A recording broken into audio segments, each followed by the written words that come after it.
صدق اللہ العظیم۔ اللهم صل علی سیدنا و مولانا محمد وعلی آل سیدنا و مولانا محمد وبارک وسلم۔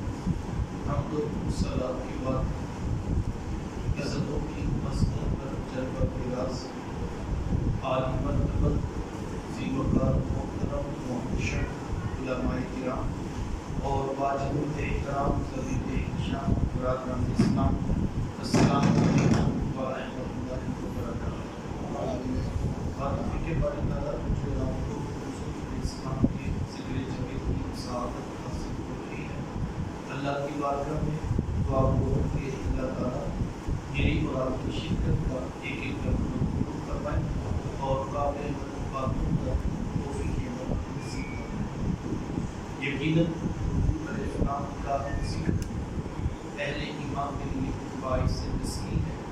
جب کسی کے لبوں سے وہ اپنے آقا مولا کا نام نام اس میں گرامی سنتے ان کے دلوں میں ایمان کی حرارت بڑھتی چلی جاتی ہے۔ اور ایسا ہو بھی کیوں نہ کہ میرے حضور کا ذکر ہے بھی تو اتنا ہی میٹھا، آپ پوری دنیا کی شہر میں چھوڑ دیں اتنا رس پیدا نہیں ہوگا جتنا ایک بار محمد کے صلی اللہ علیہ وسلم۔ یہ نام کوئی کام بگڑنے نہیں دیتا، یہ نام کوئی کام بگڑنے نہیں دیتا، بگڑے بھی بنا دیتا ہے نام محمد صلی اللہ علیہ وسلم۔ یہ میری اور آپ کی خوش بختی ہے، یہ میری اور آپ کی فیروز بختی ہے کہ اللہ نے مجھے اور آپ کو حضور علیہ السلام کے ذکر کی توفیق عطا فرمائی۔ اگر کریم علیہ السلام جس وقت باقاعدہ طور پر خطبہ توحید اور دعوت توحید پیش کرنا چاہیے تو لوگوں کو فرمایا کہ لوگوں مجھے یہ بتاؤ، اگر میں یہ کہوں کہ اس پہاڑ کے پیچھے سے ایک لشکر ہے جو تمہارے اوپر حملہ آور ہونے والا ہے، تو کیا تم میری بات کو تسلیم کر دو گے؟ تو سب نے بیک زبان کہا اگر ہمیں وہ لشکر نظر نہ بھی آیا تو ہم کہیں گے کہ ہم اندھے ہیں تو سچا ہے۔ تو کہا کہ اتنا یقین ہے میری صداقت پر، کہا اس سے بھی زیادہ یقین۔ حضور میں ہی کہتا ہوں کہ تمہارے بت جھوٹے ہیں، میرا وحدہ لا شریک خدا سچا ہے۔ یہ پہلی دعوت توحید کی باقاعدہ طور پر اعلانیہ جو حضور اسلام نے پیش کی۔ اب ایک شخص کی زبان سے اتنی بڑی بات سنتے ہیں، آباء و اجداد نسل در نسل جن بتوں کی پرستش کرتے رہے ہیں، وہ کہہ رہے ہیں کہ بت جھوٹے ہیں اور ایک ایسے خدا کا تصور پیش کر رہے ہیں کہ جس کو آنکھوں سے دیکھا نہیں جا سکتا، کانوں سے سنا نہیں جا سکتا، ہاتھوں سے چھوا نہیں جا سکتا۔ اور کہنے والا ایسا شخص ہے کہ 40 سال سے کبھی ان کی زبان سے جھوٹ سنا نہیں، یعنی جنہوں نے بندوں کے معاملے میں بھی جھوٹ نہیں بولا۔ دوسری طرف دل میں خیال آ رہا ہوگا کہ جنہوں نے بندوں کے معاملے میں جھوٹ نہیں بولا اور آپ کے بارے میں جھوٹ کیسے بولا؟ اب ایک عجیب قسم کی کیفیت تھی جو اس وقت پیدا ہوئی۔ مختلف قسم کے لوگ ہوتے ہیں، کسی نے خاموشی اختیار کر لی، کسی نے غور و فکر شروع کر دیا اور کسی نے آگے بڑھ کر دلیل مانگی کہ اس بات کی کیا دلیل ہے کہ وہ وحدہ لا شریک خدا سچا ہے اور یہ بت جھوٹے ہیں۔ اب حضور علیہ السلام سے پہلی توحید کی دلیل پوچھی جا رہی۔ آپشن موجود تھا کہ میرے حضور چاند کی طرف مبارک انگلی کا اشارہ کرتے اور چاند کے دو ٹکڑے ہو کر زمین پہ گر جاتا اور گواہی دلوا دی جاتی۔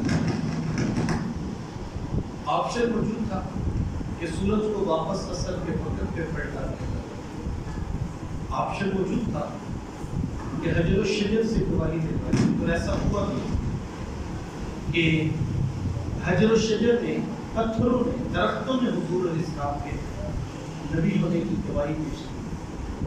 حضرت علی المرتضیٰ رضی اللہ تعالیٰ عنہ فرماتے ہیں میں آج تک اس پتھر کو جانتا ہوں کہ میرے حضور جب بھی اس کے قریب سے گزرا کرتے وہ حضور کو سلام پیش کرتے. حضرت یعلا بن مرہ رضی اللہ تعالیٰ عنہ صحابی رسول ہیں. وہ فرماتے میں ایک دن حضور علیہ السلام کے ساتھ کسی سفر میں تھا کہ راستے میں آقا کریم علیہ السلام نے قیام کیا اور حضور محو استراحت ہوئی.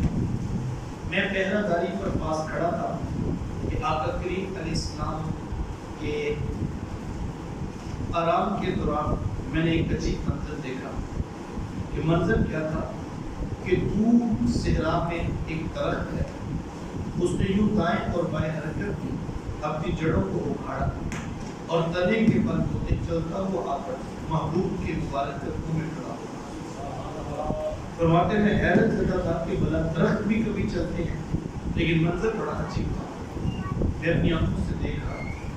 فرماتے تھوڑی دیر کو وہاں پر کھڑا تھا اور پھر واپس اسی جگہ پر جا کر نظر. جب آقا کریم علیہ السلام بیدار ہوئے تو مجھ سے رہا نہ گیا اور میں نے پوچھ لیا کہ حضور آج بڑا عجیب واقعہ ہوا. حضور میں یعلا بن مرہ آج کیا ہوا؟ عرض کی حضور ایک وہ درخت موجود ہے. حضور میں ہاں موجود. عرض کی حضور تھوڑی دیر پہلے وہ یہاں پہ آیا ہوا. حضور کی وہ یہاں پر کیوں آیا؟ میرے حضور یہ نہیں فرماتے کہ یعلا بن مرہ ہم تو سو رہے تھے, جاگ تو آپ رہے تھے, آپ بتائیں کہ وہ یہاں کیوں آیا. باقی سوال بنتا نہیں ہے جبکہ اللہ کے رسول صلی اللہ علیہ وآلہ وسلم تو آرام فرما رہے ہیں, لیکن میں سو رہا ہوں. علامہ صاحب پاس جا رہے ہیں, کلاس ٹوٹ گئے. میرے بیدار ہونے پر یہ مجھ سے پوچھے کہ بتائیں کس نے بولا. میں کیا کروں کہ میں تو سو رہا تھا, جاگ تو آپ رہے. آپ بتائیں ہوا کے جھوکے سے ٹوٹا, کسی کا ہاتھ لگا, بچے کے پاؤں کو ٹوکا, یہ تو آپ کو خراب جانتے ہیں. اگر یہ مجھ سے پوچھے تو میرا تو یہی جواب ہوگا کہ میں سو رہا ہوں. جبکہ واقعہ اللہ کے رسول صلی اللہ علیہ وآلہ وسلم آرام فرما رہے تھے, حضور سو رہے. سوال بنتا نہیں, لیکن حدیث اٹھائی صحابی نے سوال پوچھا ہے. علماء نے گفتگو کی, جب سوال بنتا نہیں انہوں نے سوال پوچھا. اور حضور علیہ السلام نے بھی یہ نہیں فرمایا کہ میں سو رہا تھا, آپ بتائیں وہ یہاں کیوں آیا. جب علماء نے یہ سوال اٹھایا کہ جب واقعی اللہ کے رسول سو رہے تھے, صحابی نے سوال پوچھا, جواب بڑا خوبصورت دیا. کہا اس لیے کہ صحابہ جانتے تھے ہم نے جن کا کلمہ پڑھا ہے ان کی آنکھیں سوتی ہیں, دل تو جاگتا ہے. حضور علیہ السلام کو پتہ ہوگا وہ یہاں کیوں آئے. حضور میں یعلا بن مرہ, اللہ اکبر, حضور میں یعلا بن مرہ, آج ہم اس کے قریب آئے ہیں اور اس نے اپنے رب سے اجازت مانگی تھی کہ مالک مجھے اجازت دینا میں بھی تیرے رسول کو جا کے سلام نہ کر دیا. تو یعلا بن مرہ ہمیں سلام کرنے آئے, جس محبوب کو حجر و شجر بھی سلام پیش کرتے. اللہ اکبر. تو پھر حق یہ بنتا ہے کہ امتی بھی ان کے اوپر درود بھی پڑھے, سلام بھی پڑھے. یہ محافل میلاد کا موسم ہے اور خاص طور پر ان ایام میں اہل ایمان گھروں کے اندر مجالس و محافل کا انعقاد کرتے ہیں. تو ہم بھی اس بات کو اپنی زندگی میں شامل کریں. لازمی محفل کے لیے آپ 50 بندے بلائیں اور کھانا تیار کریں تو پھر محفل ہوتی ہے. وہی روٹین کا کھانا جو گھر میں پکتا ہے وہی پکا دیا جائے اور بچوں کو دعوت دے کر پاس بٹھا کر حضور پہ درود بھی پڑھیے, مغرب پہ سلام بھی پڑھیے. بات کر رہا تھا کہ آپشن موجود تھا, لیکن حضور علیہ السلام نے کسی آپشن کی طرف اشارہ بھی کیا. پوچھا جاتا ہے کہ اس بات کی کیا دلیل ہے کہ یہ بت جھوٹے ہیں تو وقت و لا شریک خدا سچا ہے. حضور مائع کی دلیل پوچھتے ہو, کہا جی جناب دلیل پوچھتے ہیں. تو حضور مائع کے دلیل یہ ہے, اللہ فرمایا کہ دلیل یہ ہے کہ میری زندگی کے 40 سال تمہارے سامنے نہیں گزرے. کہیں پہ کوئی جھوٹ ہے تو نکال کے دکھاؤ, کہیں پہ کوئی دھوکہ ہے تو نکال کے دکھاؤ, کوئی فریب ہے تو لے کر. اللہ اکبر. کائنات کی سب سے بڑی دلیل خود ذات رسالت واپس کرے. 40 سال حضور نے کردار پیش کیا، آپ کو 40 سالہ کردار رب کی توحید پر دلیل ہے، اور اس کردار میں کیا کچھ تھا، بہت کچھ تھا، لیکن دو خوبیاں پر میں نے آپ کے سامنے درج کرنی ہے، اور وہ یہ تھا کہ حضور علیہ السلام کی سیرت کے جو دو بڑے نمایاں وصف تھے، یہ پورا شہر مکہ یہ کہتا تھا صادق بھی خوب ہے، کبھی بھی میرے حضور صادق بھی تھے، میرے حضور کبھی بھی تھے، اور یہ دو خوبیاں حضور علیہ السلام کی پورے شہر مکہ کے بچے بچے کو پتہ، یہاں تک کہ ایک اجنبی شخص شہر مکہ میں اگر داخل ہوتا ہے اور وہ اگر کسی کافر سے بھی پوچھتا ہے کہ بتاؤ اس شہر میں سچا آدمی کون ہے، میں کسی امانت دار سے ملاقات کرنا چاہتا ہوں، وہ کافر بھی اس کو ابو جہل کے پاس نہیں لے کر جاتا، وہ کافر بھی مجبور ہے کہ اس کا ہاتھ پکڑتا ہے سونے محمد کی چوکھٹ میں اور کہتا ہے یہی صادق ہے، یہی اللہ۔ اگر کریم علیہ السلام نے ساری زندگی سچ کی زندگی کاروبار بھی کر کے دکھایا اور تجارت بھی کر کے، آج ہمارا تاجر کہتا ہے جناب سچ بولے تو مال بکتا ہے، کیوں کہتا ہے جھوٹ کے بغیر نظام نہیں چلتا، صحیح میرے حضور علیہ السلام نے تو مال بیچ کر بھی دکھایا، مال خرید کر بھی دکھایا۔ ام المؤمنین حضرت خدیجہ کبریٰ رضی اللہ تعالیٰ عنہا فرماتی ہیں جب حضور علیہ السلام کے ساتھ تجارت کی معاملہ ہوا اور آ کر کریم علیہ السلام کے ساتھ ہم نے اپنا غلام بھی بھیجا اور حضور مالی تجارت لے کر مکہ مکرمہ سے باہر تشریف لے گئے، ایک دو ماہ کے بعد جب واپسی ہوئی تو فرماتی ہے اتنا نفع ہوا جتنا آج تک، تو میں نے اپنے غلام کو بلایا اور میں نے کہا ہم اس سے پہلے بھی تجارت کرتے ہیں، تو پہلی بار تجارت نہیں کی، لیکن اتنا نفع تو آج تک نہیں ہوا جتنا نفع محمد صلی اللہ علیہ وسلم کی تجارت سے ہوا ہے، تو اس کی کیا وجہ ہے؟ وہ غلام کہتا ہے میں نے محمد کا دین بھی دیکھا ہے، میں نے ان کی راہ بھی دیکھی ہے، میں نے مال خریدتے ہوئے بھی دیکھا ہے، میں نے مال بیچتے ہوئے بھی دیکھا ہے، لیکن اللہ کی قسم اتنے دن میں میں نے محمد کی زبان پہ جھوٹ نہیں دیکھا، یہ وہ سچ کی برکت ہے جو میں نے اپنی آنکھوں سے دیکھی ہے۔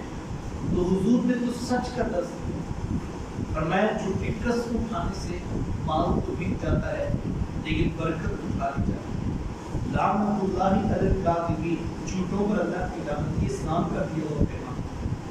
اللہ کے نبی صلی اللہ علیہ وسلم نے ارشاد فرمایا کہ جب کوئی شخص جھوٹ بولتا ہے تو میں اس کے منہ سے اتنی بدبو نکلتی ہے کہ رحمت کا فرشتہ ایک میل دور چلا جاتا ہے۔ مجھے بتائیں جس امت کو حضور علیہ السلام نے سچ کا درس دیا، جس امت کے پیغمبر کی شان صادق و امین، اور وہ قوم کہے کہ جناب سچ بولنے سے مال بکتا نہیں ہے، اور دفتر میں بیٹھا ہوا شخص کہے کہ جناب جھوٹ کے بغیر نظام چلتا نہیں ہے، تو ہمیں سوچنے کی ضرورت ہے یا نہیں؟ جبکہ ہم نے کلفے لگائے ہوں، روشنیاں کی ہوں، چراغ چلائے ہوں، ہم نے بیچ بھی حضور کے نام کا کروا کے لگایا ہو، اور پگڑی پر بھی ہم نے جو ہے وہ حضور کے نام لکھے ہوں، لیکن ہماری حالت یہ ہو کہ ہم سچ بولنے کی آمادہ نہیں ہے، تو پھر مجھے اور آپ کو سوچنے کی ضرورت ہے کہ تو حضور علیہ السلام کی سیرت کا نمایاں وصف یہ تھا سچ بولنا۔ اگر کریم علیہ السلام کسی صحابیہ کے یہاں تشریف فرما دیں، انہوں نے اپنے بچے کو قریب بلانے کی خاطر یوں مٹھی کو بند کیا اور کہا کہ میرے پاس آؤ میری چیز۔ حضور علیہ السلام نے پوچھا کہ آپ کیا چیز دینے کا ارادہ رکھتی ہیں؟ انہوں نے عرض کیا حضور میں بیٹے کو کھجور دینا۔ حضور میں اگر آپ نے کچھ نہ دینا ہوتا تو یہ نامہ بات میں جھوٹ لکھا، یعنی بچے کے ساتھ بھی آپ کو سچی بات کرنا، جو چیز آپ نبھا نہیں سکتے، جو کر نہیں سکتے، اس کا خواب دکھانے کے لیے آپ کو کیا کرنا۔ یہ اسلام کا خوبصورت مثال، بچوں کی طبیعت میں سچائی ہے، لیکن ہماری روٹین کیا ہے؟ گھر میں بیٹی بنی اور بچہ آیا تھا، فلاں شخص ملاقات کی، ہم نے اسے کہا کہ جاؤ جا کر کے بابا خیال کرو، بچے تو بچے ہوتے ہیں، بچے نے جا کر کے اچھا ایک عام سی بات تھی، آپ نے کہا روٹین کی بات ہے، یہ تو بہت بڑا مسئلہ ہے۔ کل جب وہ بچہ آپ کے ساتھ غلط بیانی کرتا ہے، جھوٹ بولتا ہے، تو آپ کہتے ہیں پتہ نہیں کہاں سے سیکھ کر آ گیا۔ ہم نے تو کبھی اس کے ساتھ جب میاں بچپن تو اس نے دیکھا تھا کہ معاملہ کچھ ہے اور باہر جا کے کچھ ہوتا ہے، اس سے فرق نہیں۔ اب اس کی طبیعت میں وہ چیز آ چکی ہے اور اس کو جرم کی خیال نہیں کرتا ہے۔ تو ہمیں سچ کی زندگی کا درس دیا رسول اسلام نے۔ سچ انسان کو تمام قبول ہے، سچ انسان کو سکون عطا کرتا ہے، تو ہمیں سچائی کا بس جو ہے وہ اپنی زندگی میں شامل کرنا ہے۔ دوسری بات اس کا میں توجہ چاہتا ہوں، دوسرا لقب حضور اسلام کا الامین، ذو امانت تھا۔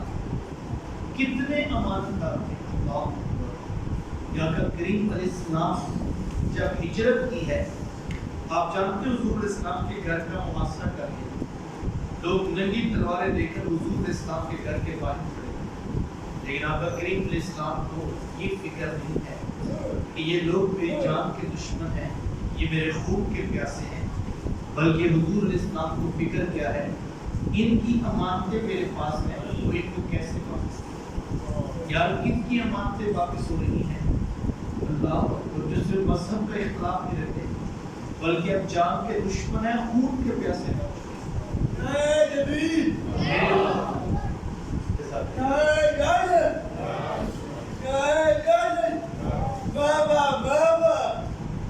تو ہمیں حضور اسلام نے زندگی کا حسن دیکھیے، زندگی کا جمال دیکھیے، یا کن کی امانتیں ہیں جو ابو جہل سے اتنا مخلص ہے، اس کے کہنے پر، اس کے ورغلانے پر تلوار پکڑ کے میرے حضور کے گھر میں باہر آتا، جو ابو لہب سے اتنا مخلص ہے، اس کے کہنے پہ تلوار لے کے میرے حضور کے گھر کے باہر آتا، یا وہ ابو جہل کے گھر میں اپنی امانت کیوں نہیں رکھ پاتا؟ وہ اگر اتنا اعتماد رکھتا ہے ابو لہب پر، تو اپنی امانت ابو لہب کے ہاتھ میں کیوں نہیں پکڑاتا؟ وہ میرے رسول کی طرف اپنی امانت کیوں رکھتا ہے؟ اس لیے کہ صاحب اس کو بھی پتا تھا ابو جہل تو دھوکہ دے گا، سونے محمد نے کبھی دھوکہ نہیں دیا۔ ابو لہب دھوکہ دے گا، اللہ کے رسول نے کبھی دھوکہ نہیں دیا، ورنہ جس کے اتنا انسان خلاف ہو جائے کہ تلوار لے کے اس کو شہید کرنے پہ ڈر ہے، وہ اپنی امانت کیوں ڈر پاتا ہے؟ اس لیے کہ پورے شہر مکہ میں اس کے پاس کوئی دوسرا آپشن نہیں، اس کو بھی پتا تھا اس سے بڑی آپشن ہوتی، اور پورے شہر مکہ میں اگر کسی گھر میں امانتیں محفوظ تھی تو گھر آمینہ کے لال کا، وہ رسول اللہ کا محمد عربی صلی اللہ علیہ وسلم کی تعلیمات تو یہ تھی کہ تمہارے پاس اگر کسی کافر نے بھی امانت رکھوائی ہے تو وہ واپس نہیں، لیکن ہم تو اپنے بہن بھائیوں کا بھی حصہ دینے کے لیے تیار نہیں۔ کتنے لوگ ہیں جو خوشی خوشی بہنوں کو ان کا حق دینے کے لیے آتا ہو؟ کتنے لوگ؟ کسی کا ہے یہ جگہ وہ کہے کہ جو اللہ رسول کی تعلیمات ہیں میں اس کے مطابق حصہ دینے کے لیے آتا، اور اگر بہن نے مانگ لیا تو جناب ہم نے کہا کہ یہ تو بے وفا ہے، اب یہ دیکھو بھائیوں سے آپ مانگ، کون سا جو اللہ نے ڈائریکٹ قرآن میں بہن اور بیٹی کا اب وہ دینے کے لیے تیار نہیں، لیکن ہم نے جھنڈا پورے محلے میں سب سے بڑا حضور کے نام کا کر کے رکھا ہے، 3 منزلہ بلڈنگ چراغاں ہوا ہے، روشنی ہے، لائٹنگ ہے، جناب کیا ہے؟ حضور کا اعلان، بڑی خوشی کی بات ہے، برکت کی بات ہے، لیکن جس رسول کے نام کی جھنڈیاں لگا رہے ہو، جن کے نام کا چراغ کر رہے ہو، ذرا اپنے اندر میں بھی اتروں، آپ کے اوپر فاصلہ کریں، انہوں نے اپنے بہن بھائیوں کے ساتھ کیسا سلوک؟ آپ جانتے ہیں حضور اسلام کا نام کا سگا بھائی تھا نا، سگی بہن، میرے حضور مجھے یقین ہے، لیکن جب ذات کا شرط عطا کرتے ہوئے میرے حضور حضرت خلیفہ ثانی سلام کا علیحدہ کے یہاں تشریف لے گئے، تو آپ جانتے ہیں ان کی ایک بیٹی تھی جن کا نام شیما یا شیما بتایا تھا، رشتے میں حضور علیہ السلام کی رضائی بہن لگتی، قبیلہ بنو سعد کے رواج کے مطابق شام کو جب مائیں کھانا پکانے لگتی تو بہنیں اپنے بھائی گود میں اٹھا کر باہر کھلے میدان میں لے جاتی، ہر بہن کی گود میں اس کا بھائی ہوتا اور وہ اپنے بھائی کے حسن کے قصیدے پڑھ رہی، اگر کسی کے بھائی کا رنگ کالا ہوتا تو وہ کہتی رنگ کالا ہے تو کیا ہوا؟ میرے بھائی کے اندر کچھ دیکھیے کتنے خوبصورت، اس کی اٹھی ہوئی ناک، اس کی جیل جیسی خوبصورت آنکھیں تو دیکھو کتنی پیاری۔ تو وہ نقوش کو معیار حسن قرار دیتی، اور اگر کسی کے بھائی کا رنگ برا چٹا ہوتا تو وہ کہتی رنگ نہیں تو کچھ نہیں، حسن تو ہوتے سارا رنگت میں، میرے بھائی کا رنگ دیکھو کتنا برا چٹا ہے۔ تو یہ بات واضح چل رہا ہوتا اور کوئی بہن بھی ہار ماننے کو تیار نہ ہوتی، اتنے ویکسنگ سے حضرت شیما اپنا ویر محمد اٹھا کے دیتا اور کہتی ذرا میرے ویر کا مقابلہ بھی تو کرو نا۔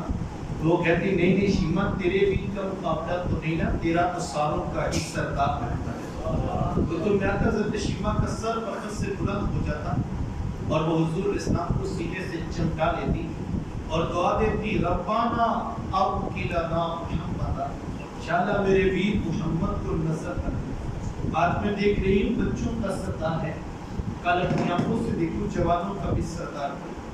زندگی کے لیل و نہار گزرتے گئے، حضرت شیما کی شادی ہوئی۔ مدنی دور کی کہانی ہے اور اتفاق یہ ہوا کہ جس قبیلے میں حضرت شیما کی شادی ہوئی تھی، حضور اسلام کے صحابہ کی لڑائی اور جنگ اسی قبیلے کے ساتھ، ان کے کچھ بندے قتل کر دیے اور کچھ کو قیدی بنا کر صحابہ اپنے ساتھ لے۔ عرب کے رواج کے مطابق قیدیوں کو چھڑانے کے لیے قوم کے سردار فدیہ اور فنڈ اکٹھا کرنے لگے، ہر دروازے پر دستک دیتے اور فنڈ مانگتے۔ چلتے چلتے حضرت شیما کے دروازے پر بھی پہنچ گئے، دستک دی تو پوچھا کون؟ کہا قبیلے کے سردار ہیں، فنڈ اکٹھا کر رہے ہیں، تو بھی اپنا حصہ ڈالیں۔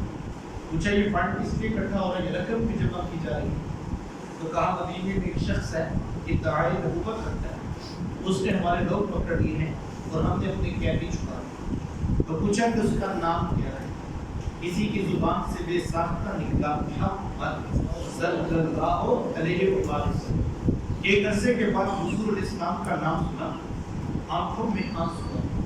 کہا انہوں نے تمہارے بندے پکڑے ہیں؟ کہا ہاں انہوں نے ہمارے لوگ پکڑے ہیں۔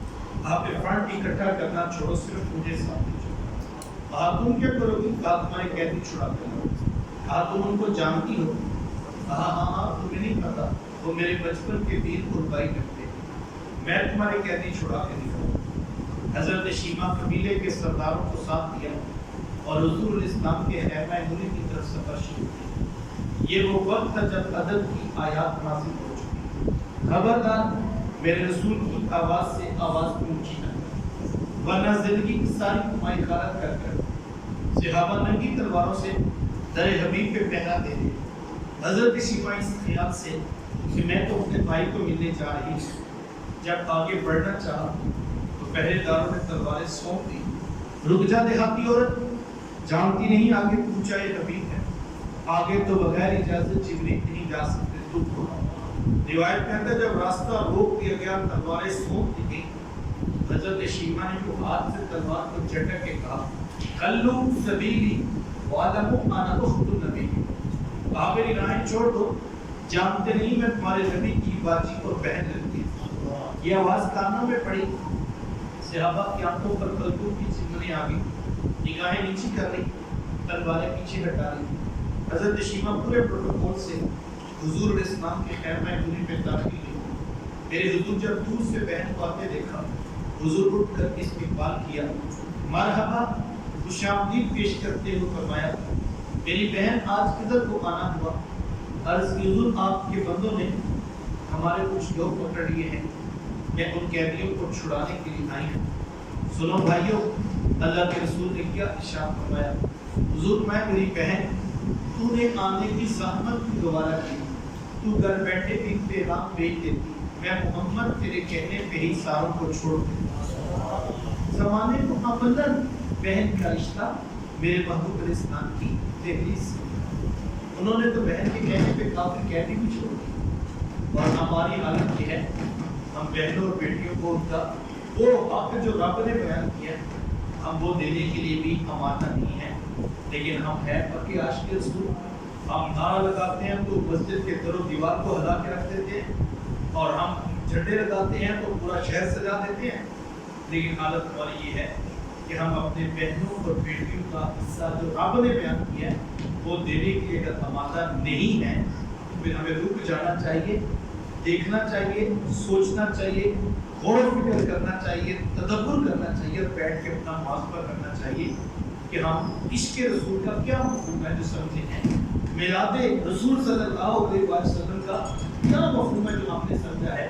ہم زندگی اپنی مرضی کی گزاریں اور جو ہے وہ ہم زندگی کو سیرت رسول صلی اللہ علیہ وسلم کے سانچے میں ڈالنے کے لیے آمادہ نہیں ہوتے۔ تو میں نے تو رات بھی کہا تھا کوئی فرق نہیں پڑتا آپ نے جھنڈا چھت کے اوپر لگایا یا آپ نے یہاں بڑے سائز کا بیچ میں کوئی فرق نہیں پڑتا، آپ نہ میں لگائے تو کوئی مسئلہ نہیں۔ اس کا مطلب تو یہ آپ کو جو ہے وہ بیچ وہ لوگوں کو دکھانے کے لیے رکھا ہے کہ پتہ لگے عاشق رسول ہوتے ہیں، پھر تو اپنے اندر اترنا چاہیے نا کہ کیسا عاشق رسول ہے جو اپنی زندگی بدلنے کے لیے آمادہ نہیں ہو پا رہا ہے۔ تو حضور علیہ السلام کی سیرت کے دو پہلوؤں کو پیش نظر رکھیں، ایک تو زندگی سچ میں گزاریں، نفع ہو یا نہ ہو، نقصان ہو یا فائدہ ہو، ہم سچ کا ساتھ دیں اور کبھی جھوٹ کا سہارا نہ لیں، اور دوسرا خیانت نہ کیجیے، امانت داری کے ساتھ زندگی گزاریں۔ اگر کسی شخص نے آپ پر اعتماد کیا ہے اور اس نے آپ کو اپنی کوئی ذاتی بات شیئر کی ہے اور اس نے اپنے دل کا بوجھ ہلکا کیا، امانت صرف یہ نہیں ہے کہ کسی نے آپ کے پاس 1,00,000 روپے رکھوایا اور جب اس نے واپس طلب کیا تو آپ نے لاکھ واپس کر دیا۔ امانت صرف یہ نہیں ہے، یہ بھی امانت ہے، اور امانت کا ایک مقصد یہ بھی ہے کہ کسی نے اپنے دل کا بوجھ ہلکا کرنے کے لیے کوئی بات آپ سے کی اور آپ سے وہ بات شیئر کی اور آپ نے آگے، امانت یہ ہے کہ کسی کو نہیں بتانا اور آپ نے اس کے ساتھ اچھے اخلاق کا رویہ اختیار کرنا ہے۔ تو یہ دو باتیں سیرت کی جو آپ کو اپنے حصے کی شمع روشن کرنی چاہیے۔ تو یہ ٹمٹمے، یہ روشنیاں، یہ چراغ، یہ پھول، یہ کلیاں، یہ مٹھائیاں، یہ دیگیں، یہ سب باعث برکت ہے، میں ان کی نفی نہیں کرتا۔ کوئی نادان ہی ہوگا بیچارہ جو اس عنوان پر الجھ پڑے یا کوئی فتویٰ امت پر لگا، میں تو ایک سادہ سی بات کہتا ہوں کہ یار اگر حضور علیہ السلام کی آمد کی خوشی بھی نہیں منانی تو پھر کائنات میں خوشی بچتی ہے؟ خوشی ہوتی کیا ہے؟ خوشی کہتے کسے؟ اس کائنات کی سب سے بڑی خوشی یہ ہے کہ اللہ نے ہم جیسوں کو سونے محبت عطا کی، یہ سب سے بڑی خوشی ہے۔ اور اگر کسی بیچارے کو یہ خوشی بھی معاملت نہیں ہو رہی ہے پھر معذرت کے ساتھ اس سے الجھنا بنتا نہیں ہے، آپ اس کے لیے دعا کر دیجیے۔ تو یہ دودھ پہ یہ روشنیاں، یہ چراغ، یہ پھول، یہ کلیاں، یہ چٹیاں، یہ مہکتے آنگن، یہ سب باعث سے برکت ہے، میں ان کی نفی نہیں کرتا، لیکن میں اتنا ضرور کہتا ہوں یہ سب کچھ باعث سے برکت ہونے کے باوجود بھی یاد رکھیے گا یہ سب آغاز سفر ہے، یہ منزل نہیں ہے۔ منزل میرے حضور کی ذات ہے، منزل میرے محبوب کا پیغام ہے، منزل ان کی سیرت، منزل ان کا اسوہ نور ہے۔ تو بڑا نادان ہوگا نا وہ بیچارہ جو آواز کی چنڈیوں پہ ہی الجھ پڑا اور ساری زندگی اسی پہ فتوے لگا سے گزرتا۔ کاش وہ ایک قدم آگے بڑھ کے دیکھتا تو صحیح، یہ تو صرف آواز کی چنڈیاں ہیں ورنہ منزل تو حضور کی ساتھ ہے۔ اور میں کہتا ہوں اگر ہم محبت کی نگاہ سے دیکھتے تو دل شاید اس طرف بھی ہمیں مائل کر لیتا کہ آج اس سفر کا آغاز کتنا خوبصورت ہے، اس کی منزل کتنی پیاری ہے۔ تو منزل تو حضور کی سیرت تھی، منزل تو ان کا خطاب تھا، منزل تو ان کا رسوا تھا۔ دیکھو آپ بازار کی گلی سے گزر رہے تھے، کسی دوست کے گھر میں آپ نے شام کے وقت لائٹنگ، چراغاں، خود پہ روشن تھے، آپ کو اچھا نہ لگا، آپ نے بیل دی دوست والے اور آپ نے کہا جناب اتنا مہنگائی کا معاملہ ہے کہ لوگ بیچارے بجلی کا بل بھی نہیں دے پا رہے اور آپ نے اتنے چراغ روشن کیے ہیں، اتنی لائٹنگ کی ہوئی ہے اور اتنے گفت میں جلا رکھے ہیں۔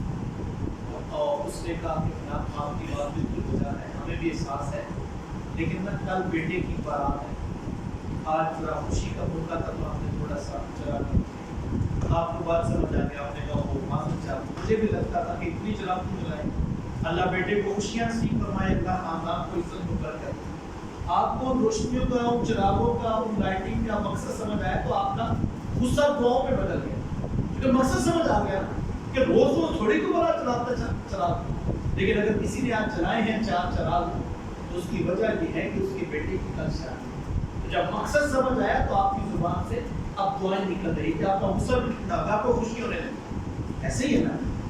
تو یار میں کہتا ہوں ساری زندگی فتوے لگاتے گزر گئی، آگے بڑھ کے پوچھ ہی لیتے، آگے بڑھ کے دیکھ ہی لیتے یار یہ پورے پاکستان کے اندر چراغاں ہیں، روشنیاں ہیں، چراغ جل رہے ہیں، ملک میں روشن ہے، وجہ کیا ہے؟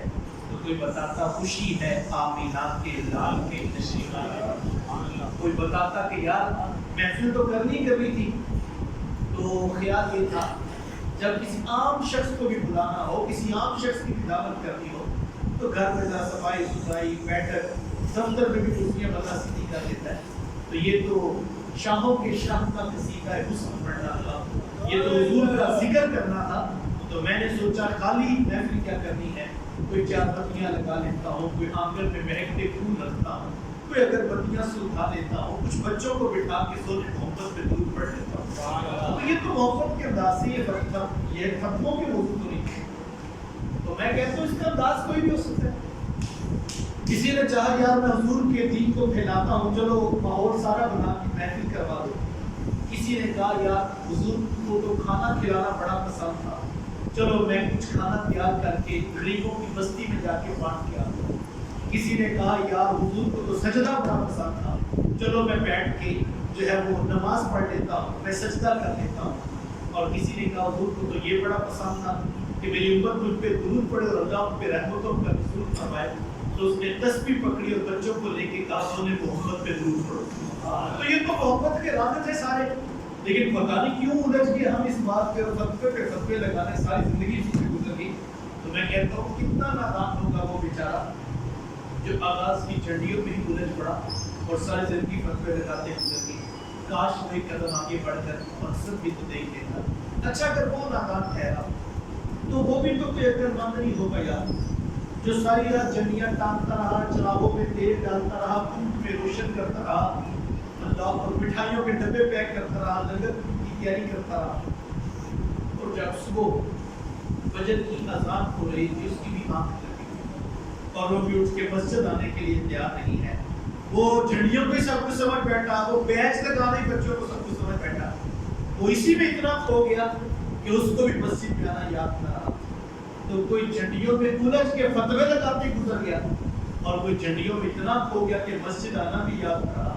تو یاد رکھنا جوانوں، منزلیں نہ الجھنے سے ملتی ہیں نہ کھو جانے سے ملتی ہیں، منزلیں تو دم تک یاد کے ذکر سے، منزلیں تو سیرت کو اپنانے سے ملیں گی۔ منزل کوئی دکان پہ بیٹھا تھا 100% سچ بول رہا تھا اور کہتے ہیں یار ہم تو حضور کو سچ بولنا پسند تھا، بس کوشش کرتے ہیں زندگی میں سچ بول کے جائیں اور زندگی میں جھوٹ نہ ہو۔ کوئی دوسرا کہتا ہے میں تو امانتوں کی حفاظت بھی کرتا ہوں اور سچائی کا لطف حاصل کرتا ہوں، اللہ مجھے سچائی بھی عطا کرے، اللہ مجھے امانت بھی عطا کرے۔ تو میلاد کا مقصود تو یہ ہے، منزل تو یہ ہے، اور اگر آپ اس طرف نہیں آتے تو اس کا مطلب ہے اپنی مرضی کی زندگی گزار رہے ہیں۔ میلاد والوں کی منزل کیا ہے؟ اللہ اکبر۔ ہم چھوٹے لوگ ہماری باتیں لمبی ہو جاتی ہیں، بڑے لوگوں کی باتیں بھی بڑی ہوتی ہیں۔ میرے شیخ طریقت بھی زیادہ علامہ محمد رضا صاحب مصطفی صاحب میلاد والوں کی منزل کی نشاندہی کرتے ہیں اور آپ فرماتے بیٹا یہ نہ ہو کہ لوگ تم سے پوچھیں کہ تم کون ہوتے ہو اور تم پاسپورٹ سے مذہب کا کھانا نکال کے دکھاؤ، یہ دیکھیے اسلام لکھا ہے ہم مسلمان ہوتے ہیں۔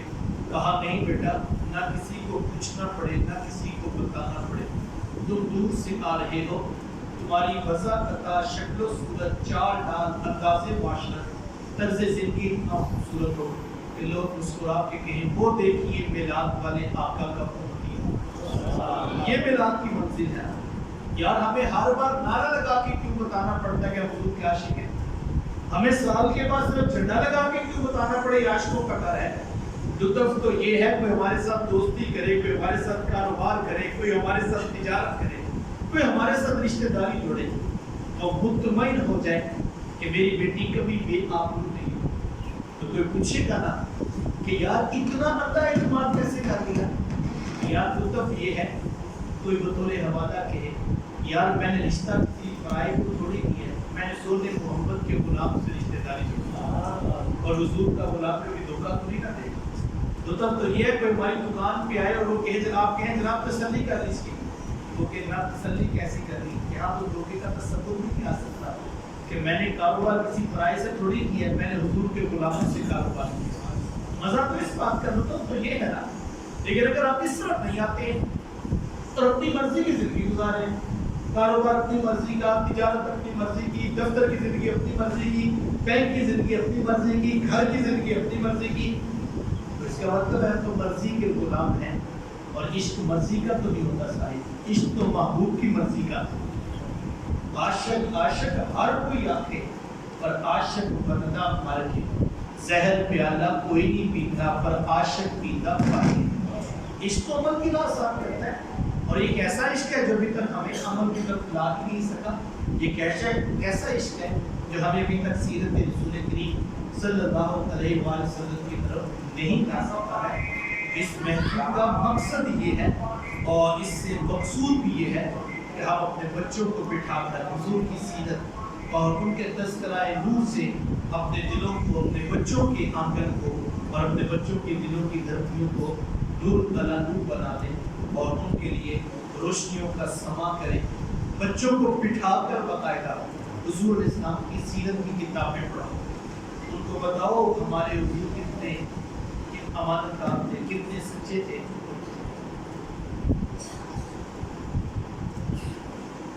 تو ہمیں حضور اسلام کے تذکرہ نور کا جو ہے وہ ذکر کر کے حضور اسلام کی ذات سے اپنے بچوں کو کبھی ان کی سچائی کی داستان سنا دو، کبھی ان کی امانت داری کی کہانی سنا دو، کبھی ان کے اخلاق حسنہ کا تذکرہ دو، کبھی ان کی سیرت کے گوشے گوشے پر گفتگو شروع کر دو، اور کبھی ان کے حسن کا تذکرہ نور کر دو، کبھی ان کی خوبصورت صورت نور کا تذکرہ کرو، اپنے بچوں کو بٹھا کر سناؤ۔ اللہ اکبر۔ حضرت ابو طفیل رضی اللہ تعالیٰ عنہ سے نبی رسول نے سمٹ گیا، مجھے علامہ صاحب نے کہا میں اس عنوان کو سنا دوں۔ حضرت ابو طفیل رضی اللہ تعالیٰ عنہ یہ وہ صحابی ہیں جن کا وصال 110 ہجری میں ہوا اور سب سے آخری پہ کا وصال ہوا۔ ایک دن حج کا موقع ہے اور وہ کھڑے ہوئے اور انہوں نے کہا لوگوں اس وقت روئے زمین پر ان دو آنکھوں کے علاوہ کوئی دوسری آنکھیں نہیں جس نے سولے محمد کو دیکھا، یہ دو آنکھیں رہتی ہیں جنہوں نے حضور کو دیکھا۔ آپ لوگ جمع ہو کر کہنے لگے کہ اگر آپ مل گئے ہیں تو بتائیے حضور کیسے تھے۔ انہوں نے 3 لفظوں میں حضور اسلام کا مبارک حلیہ بیان کیا، آپ لفظ یاد کر لیجیے اور اس کے اوپر میں آپ سے اجازت چاہوں گا۔ کان رسول اللہ صلی اللہ علیہ وسلم، آپ نے کیا تھا؟ ملیحا مقصدا، 3 لفظ بولے رہے کہ حضور ابیض کا معنی ہے گورے چٹے رنگ، حضور کا رنگ سرخی مائل سفید، اور ملیحا حسن نمکین اللہ نے عطا۔ ایک ہوتا ہے سبھی حسن دیکھتا ہے، ایک بار بندہ دیکھتا ہے اور آنکھیں چبھیا جاتی ہیں۔ ایک ہوتا ہے ملی حسن ملی کیا ہے کہ جب بندہ دیکھتا ہے تو پھر دیکھتا ہے۔ حضور کو اللہ نے ملاحت عطا، اللہ اکبر، اور فرمایا مقصدا، ہر چیز کے اندر توازن رکھتے تھے۔ شخصیت میں عزائم میں حضور کو توازن بخشا گیا تھا۔ سواء الصدر والبطن، حضور اسلام کا سینہ اور حضور اسلام کا مبارک پیٹ بالکل سیدھا برابر، تو اس طرح توازن عطا کیا گیا تھا حضور کو۔ سیرت کا بھی جو ہے اللہ نے نور عطا کیا، محمود اسلام کو سیرت کا جمال بھی عطا فرمایا۔ اللہ کی بارگاہ میں دعا گو اللہ مجھے آپ کو توفیق عطا عمل نصیب فرمائے۔ وآخر دعوانا امین اللہ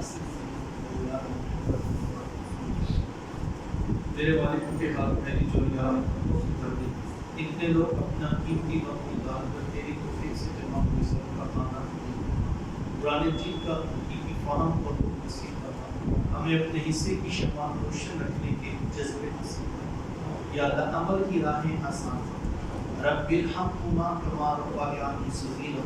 صلی اللہ تعالی علیہ